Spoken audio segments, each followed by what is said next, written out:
et c'est-à-dire ici, et la disjonction exclusive est fausse à la rangée 1. Si j'ai une disjonction inclusive, est-ce que j'ai plus d'informations ou moins d'informations que dans une disjonction exclusive? Dans l'inclusive, j'ai moins d'informations que dans l'exclusive. Parce que dans l'inclusive, il peut se passer juste P, il peut se passer juste Q, ou il peut se passer les deux. Dans l'exclusive, il peut se passer juste P, ou il peut se passer juste Q. Les deux viennent d'être exclus. Donc, j'ai plus d'informations. C'est vrai juste 2 fois sur 4. OK. Qu'est-ce que j'ai pas fait? 2 vrais, 2 faux. Bien, l'inverse de lui ici. Au lieu d'avoir vrai, faux, je vais avoir faux, vrai, vrai. Qu'est-ce que j'ai là? Faux, vrai, faux, vrai. J'ai l'inverse de vrai, faux, d'accord? Donc, on va l'appeler non Q. Et je vais mettre entre crochets P. Il se passe non Q sans que je sache ce qui se passe avec P. Donc, sa table de valeur de vérité, c'est faux, vrai, faux, vrai. Faux dans la rangée 1, vrai dans la rangée 2, faux dans la rangée 3, vrai dans la rangée 4. C'est exactement l'inverse de Q. C'est nier Q. C'est-à-dire, il ne se passe pas Q et je ne sais pas ce qu'il advient de P. Voilà une autre possibilité logique. Et la 6e et dernière possibilité logique avec 2 vrais, bien, ça va être l'inverse de lui. Ici, au lieu d'avoir vrai, vrai, faux, faux, ça va être faux, faux, vrai, vrai. Donc, sa table de vérité, faux, faux, vrai, vrai. C'est-à-dire faux dans la rangée 1, faux dans la 2, vrai dans la 3 et vrai dans la 4. C'est l'inverse de la valeur de vérité de P. Donc, on va l'appeler comment? Non P. Peu importe ce qui advient de Q. Je mets entre parenthèses la valeur de Q. Je dis, il ne se passe pas P. Quant à Q, je ne sais pas. D'accord? Donc, avec 2 vrais, 2 faux, il y a 6 possibilités logiques. J'affirme P sans me prononcer sur Q, je nie P sans me prononcer sur Q. J'affirme Q sans me prononcer sur P, je nie Q sans me prononcer sur P. P est équivalent à Q, P est en disjonction exclusive avec Q. Situation où j'ai 2 vrais, 2 faux. Il reste maintenant, là on commence à avoir beaucoup d'informations où je suis rendu là. Parce que là, au lieu de dire il se passe telle chose ou telle chose ou telle chose, je vais dire il se passe telle chose. Parmi les 4 possibilités logiques, j'en exclus 3, j'en garde juste une. Je prends des risques de me tromper, là, je me prononce beaucoup. Là. Je suis très assertif. Alors, une première possibilité, donc il y a juste un vrai. On va mettre le vrai dans la rangée 1, le vrai dans la rangée 2, le vrai dans la rangée 3, le vrai dans la rangée 4. Et je vais mettre des faux partout ailleurs. OK, vrai dans la rangée 1, faux dans la 2, faux dans la 3, faux dans la 4. Comment on va appeler ça? Ce n'est vrai que dans un seul cas, quand il se passe P et qu'il se passe Q. Bien, ça va être P et Q, qu'on va souvent se représenter par un petit « et » comme ça. P et Q. Des fois, on le représente comme étant lui renversé. On verra pourquoi plus loin. Parfois, on le représente comme ça, P avec le V inversé Q. Ce qui veut dire une autre manière de dire et. C'est donc la conjonction. Et maintenant, on a une version très explicite de la différence entre dire et dire ou. Quand je dis et, il y a un seul cas vrai. Quand je dis ou, il y a 3 cas vrais. Quand je dis ou, je n'ai pas beaucoup d'informations, je ne me prononce pas beaucoup. Quand je dis « et », il y a beaucoup d'informations, je prends des risques de me tromper, je suis très catégorique. Il se passe P et il se passe Q. Demain, il va pleuvoir et il va faire chaud. Là, Pascal, il prend des risques de se tromper. Hein? Il dit beaucoup d'informations. Il dit sur les 4 possibilités logiques, là, vous pouvez en exclure 3. Il y en a juste une qui marche. OK. Deuxième cas, à un seul vrai, rangée 2. Alors, on va voir ce qui se passe dans la rangée 2. P se passe, Q ne se passe pas. Donc, on va l'appeler tout simplement P et non Q. C'est une autre conjonction. Chacun de nos cas a une valeur de vérité vraie et 3 valeurs de vérité fausses peuvent s'exprimer par une conjonction. P et Q. P et non Q, pardon. La troisième possibilité, le vrai est seulement dans la rangée 3. Donc, comment on va l'appeler? P et non Q. P et... ça c'est non P et Q. Non P et Q. Si lui a dit Q et non P, est-ce que c'est valable aussi? Oui. Parce qu'on va voir que quand il y a un et, on peut l'inverser. On va appeler ça la commutativité de l'opérateur et. Dire il se passe non P et Q, Serge, c'est la même chose que toi, il se passe Q et non P. Ça va donner le même résultat. Il y avait une main levée ici. Non, ça va. Ça va? OK. Donc, c'est une conjonction, mais vous voyez, ici, j'ai été obligé de mettre une négation à Q, ici, de mettre une négation à P. Et le dernier cas, ce n'est vrai que dans la rangée 4. Non P, non Q. Non P et non Q.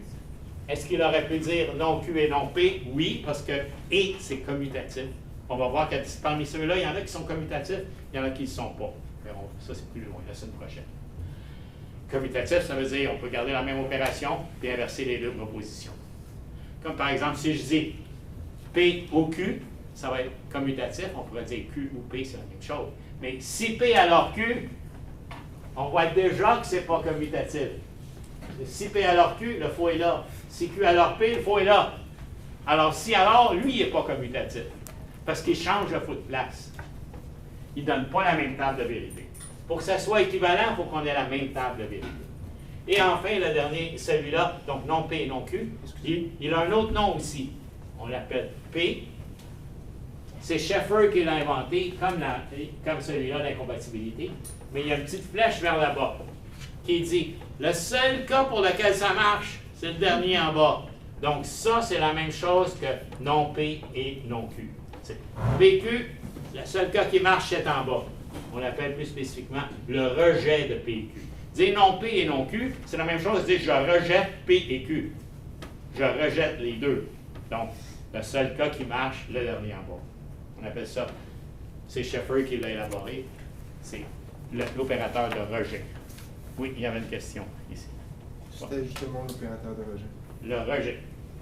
Et celui, le logicien en question, c'est Schaeffer. On va en reparler plus loin. Il a créé l'opérateur de rejet. Il a créé l'opérateur d'incompatibilité aussi. Mais vous voyez, l'incompatibilité, c'est moins fort que le rejet. Le rejet, ça veut dire qu'il ne se passe aucun des deux.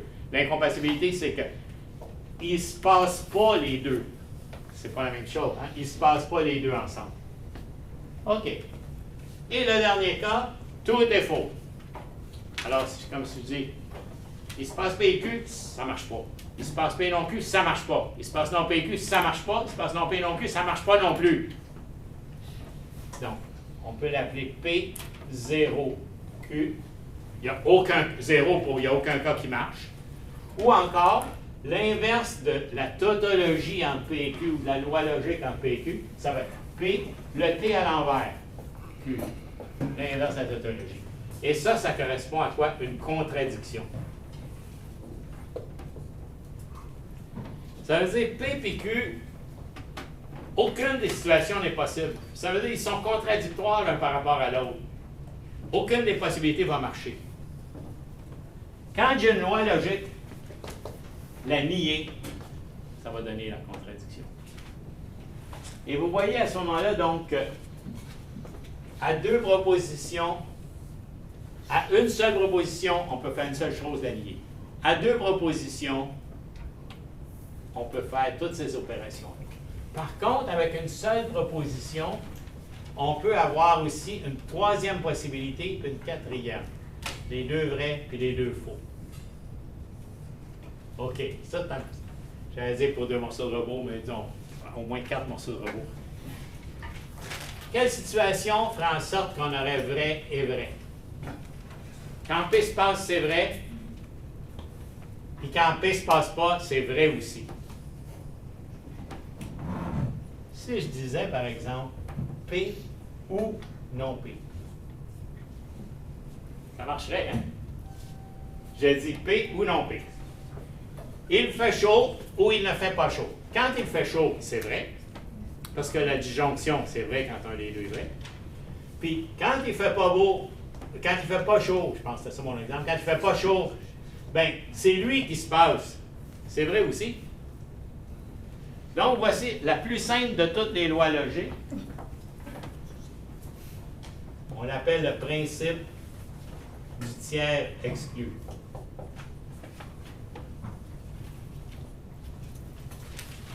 C'est-à-dire, en logique classique, je prends n'importe quelle proposition, je dis, il se passe elle, ou il se passe sa négation.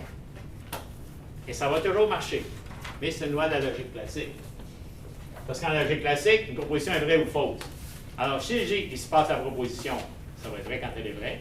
Ou il ne se passe pas la proposition, ça va être vrai quand elle est fausse. Fait que ça va toujours être vrai.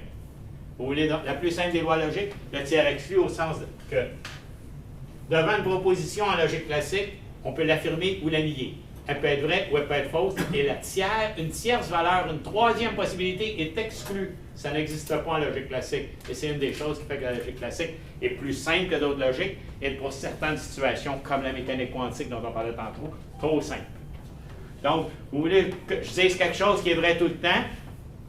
Il fait beau ou il ne fait pas beau. Serge est fou ou Serge n'est pas fou.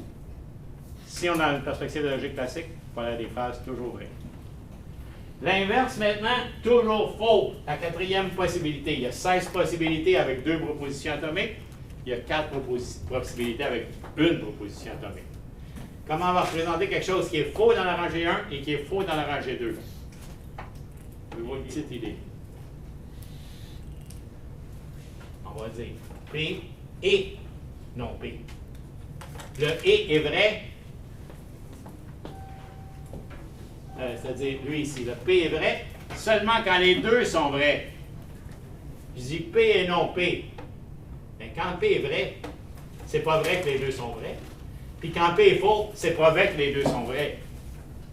Ceci, c'est une contradiction. D'ailleurs, on l'appelle le principe de contradiction. Comment faire pour se contredire de manière la plus simple dans la logique classique? C'est de dire une proposition et la négation de cette proposition.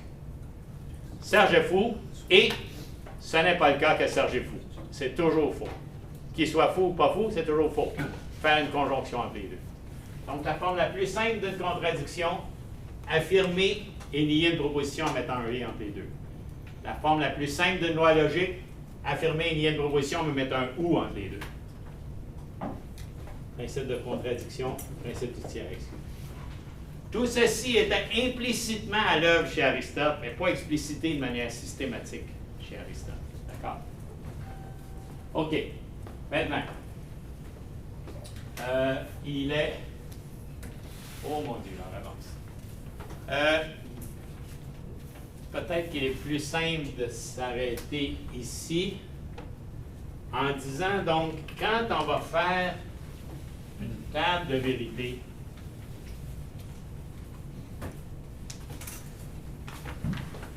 on va prendre une formule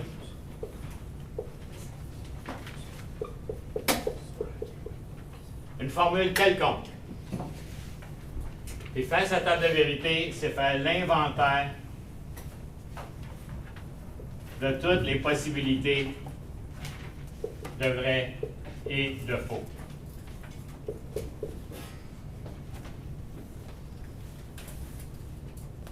Et à ce moment-là, on va faire en sorte qu'on va arriver à une conclusion finale où on va avoir des vrais, des faux, etc. On aura une loi logique quand il y a juste des vrais dans la table finale. On aura une contradiction quand il y aura juste des faux. Et sinon, les 14 autres possibilités, c'est une situation intermédiaire. On va appeler factuellement vrai ou factuellement faux. C'est-à-dire vrai dans certaines rangées et faux dans d'autres rangées. Donc, factuellement vrai. Dans la rangée à 4 vrais, on est dans le domaine de la logique. Ça ne parle pas du monde. Ça parle de toutes les possibilités logiques qui se présentent à nous. Quand il y a 4 faux, ça ne parle pas de ce qui se passe dans le monde. Ça nous dit ce qu'on ne peut pas concevoir comme être humain. C'est ce qui échappe à notre logique. Et toutes les 14 autres situations, bien, ça dépend de l'état du monde. Ça dépend de ce qui se passe dans notre monde. Donc, les 14 situations intermédiaires sont des 4 situations empiriques. Des situations qui parlent du monde, qui sont concrètes, qui sont factuelles. Donc, on va dire, Les 14 propositions intermédiaires, c'est des situations qui sont, dans les faits, factuellement vraies ou factuellement fausses. La première situation, loi logique. Dernière situation, l'inverse d'une loi logique. Ce qui est inconcevable du point de vue de la logique.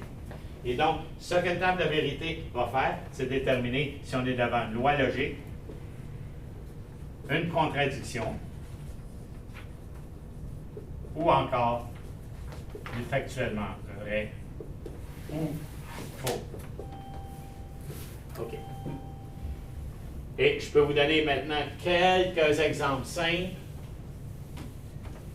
Si je vous dis par exemple, il pleut ou il ne pleut pas implique qu'il pleut. C'est vrai ou c'est faux ça? Il pleut ou il ne pleut pas, ça implique qu'il pleut. Comment on va faire pour faire une table de vérité de ça? On va prendre combien de rangées on va avoir? Juste 2.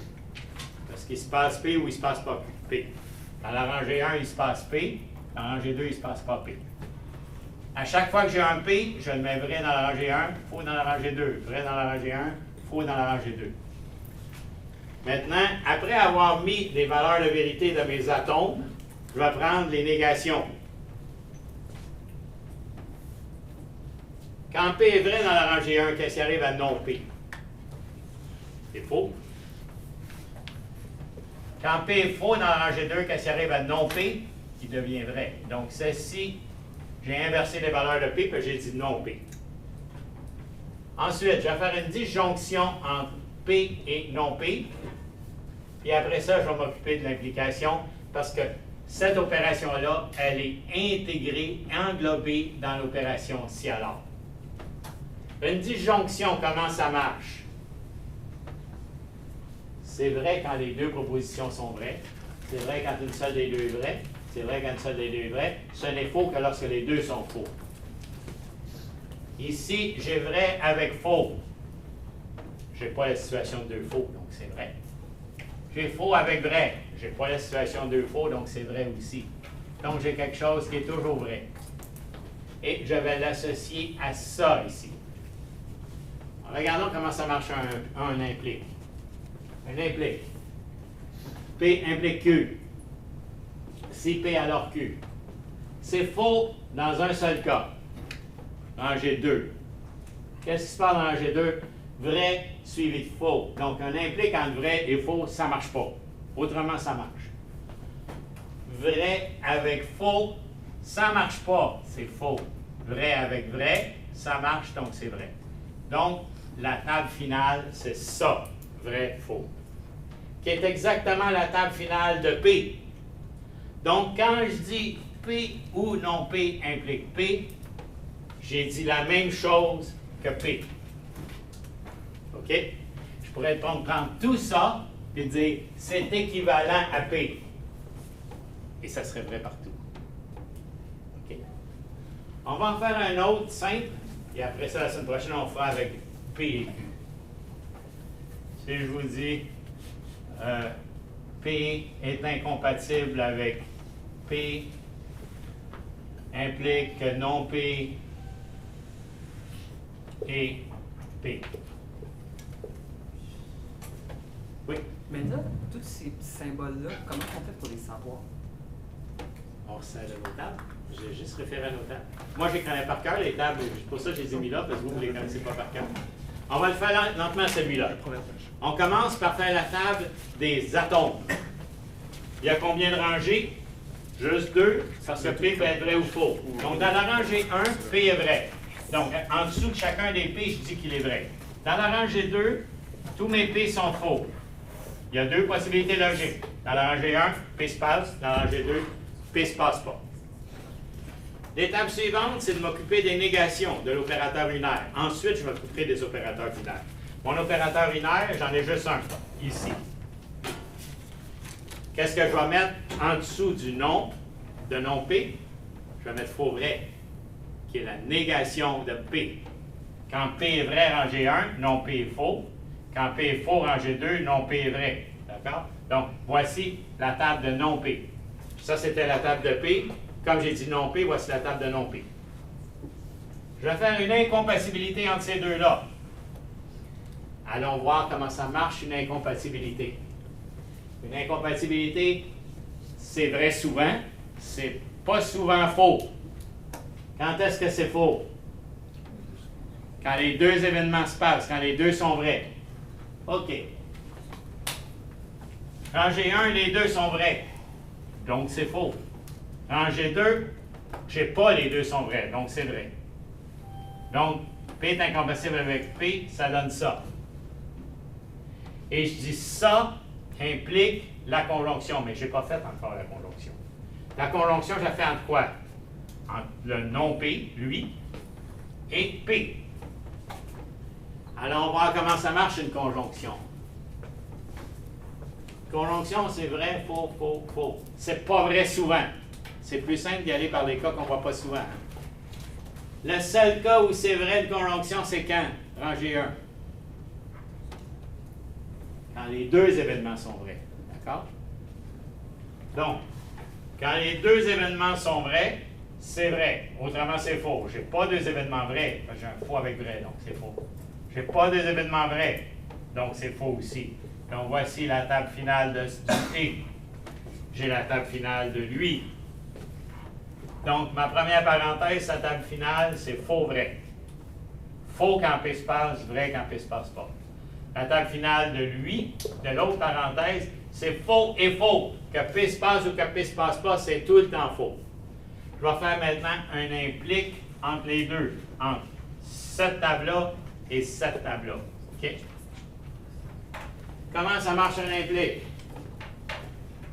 Un implique si P alors Q, il y a un seul cas faux. C'est souvent vrai. Quand est-ce que c'est faux? Quand on a si quelque chose de vrai, alors quelque chose de faux. Quand on a vrai suivi de faux, c'est faux. Autrement, ça marche.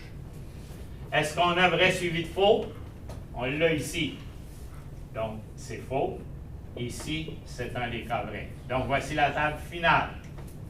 Ça, c'est la table finale de cette formule-là. Alors, qu'est-ce que je viens de démontrer? La table finale, c'est vrai-faux. C'est la table de P, ça. Alors, je viens de démontrer que quand Serge dit P est incompatible avec P implique que non P et P, j'ai dit P. C'était pas évident à première vue, mais maintenant on a une preuve logique que j'ai dit P. Parce que première rangée, P se passe, deuxième rangée, P se passe pas, je fais la table de tout ça, ça donne 1, 0, ou vrai, faux, qui est la table de P. Donc tout ça, je viens de démontrer, c'est équivalent à P. J'aurais juste dit P, j'aurais dit quelque chose qui est logiquement la même chose. C'était pas évident à première vue, parce que quand je vous ai dit il fait beau est incompatible avec il fait beau, implique qu'il ne fait pas beau et il fait beau. Parce qu'à Yakouakis vous dit ça ce soir, ils ont fumé quelque chose d'assez fort. Personne ne comprend rien, mais vous qui avez fait le cours de logique, vous dites, attends une minute, on va faire la table. Il a dit qu'il va faire beau demain. Il ne savait peut-être même pas lui-même après avoir fumé son joint, mais c'est ça qu'il a fait. Donc, qu'est-ce qu'on fait quand on fait une table de vérité? On établit les valeurs des atomes. Vrai, faux, si on a juste un atome. Ou vrai, vrai, vrai, faux, faux, vrai, faux, faux, s'il y a deux atomes ou plus. On verra ça la semaine prochaine.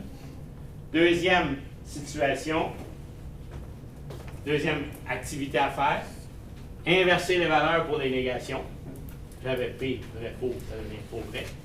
Ensuite, traiter les opérateurs binaires, ceux qui sont à l'intérieur des parenthèses d'abord, lui et puis lui, ceux qui sont à l'extérieur des parenthèses, lui. Lui, on l'a fait en dernier parce que c'était tout ça implique tout ça. L'opérateur le plus englobant, l'opérateur principal, l'opérateur central qui réunit le tout, c'est lui. Et la table finale de la formule, c'est la table des valeurs qui sont en dessous de lui. OK. On a, dans le cahier d'exercice, on peut commencer à essayer de faire quelques exercices, mais on pourra y aller plus systématiquement la semaine prochaine. De toute façon, votre priorité numéro 1 pour maintenant, c'est de compléter votre section 1 du cahier d'exercice. Et quand vous l'aurez complété, vous pourrez commencer la section 2. Et on a encore 3 semaines devant nous. Anne a fait un très bel exemple de table de vérité avec P et Q sur la page 10, la procédure à suivre. Mylène. C'est Ah Mylène bon? qui l'a fait, je pense. C'est Mylène? Mylène Joly, je sais pas. Mais moi, C'est c'est Mylène. elle qui l'a C'est pas fait. toi. Non, toi, tu as fait d'autres choses. Tu as fait des choses sur les inférences immédiates, entre autres.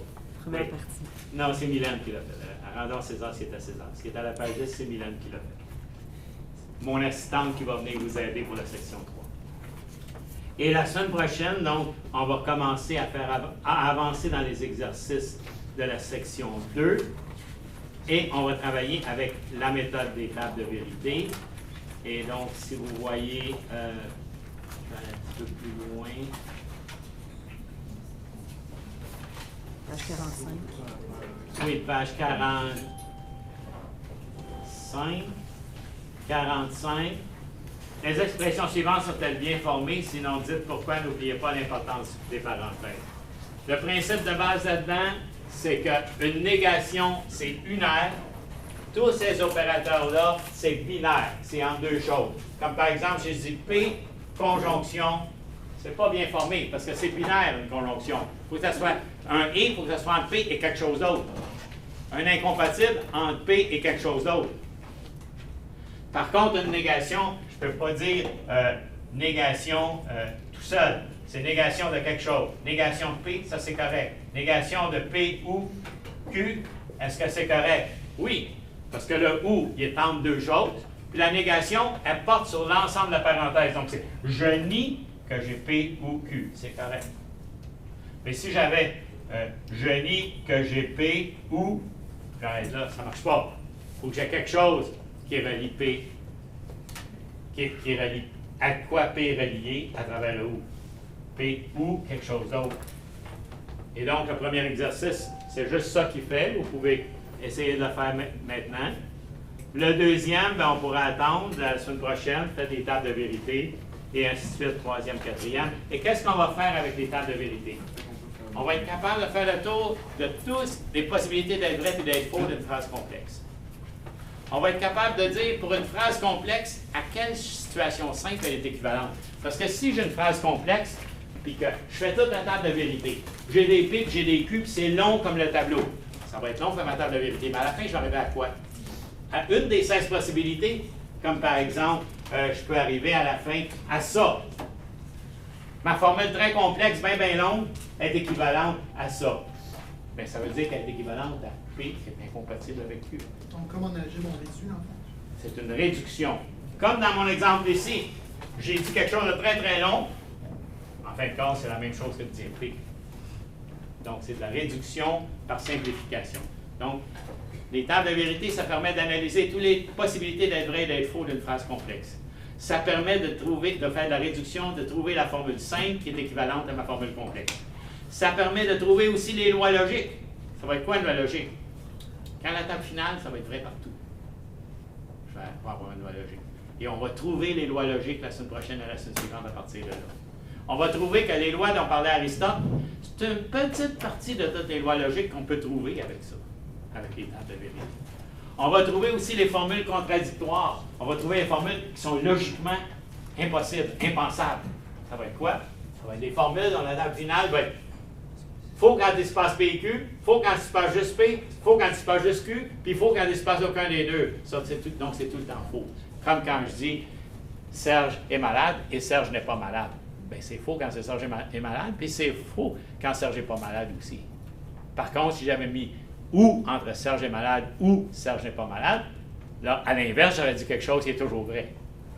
Les lois logiques, toujours vraies, les contradictions, toujours faux. Les 14 autres possibilités, ça dépend de ce qui se passe dans notre monde.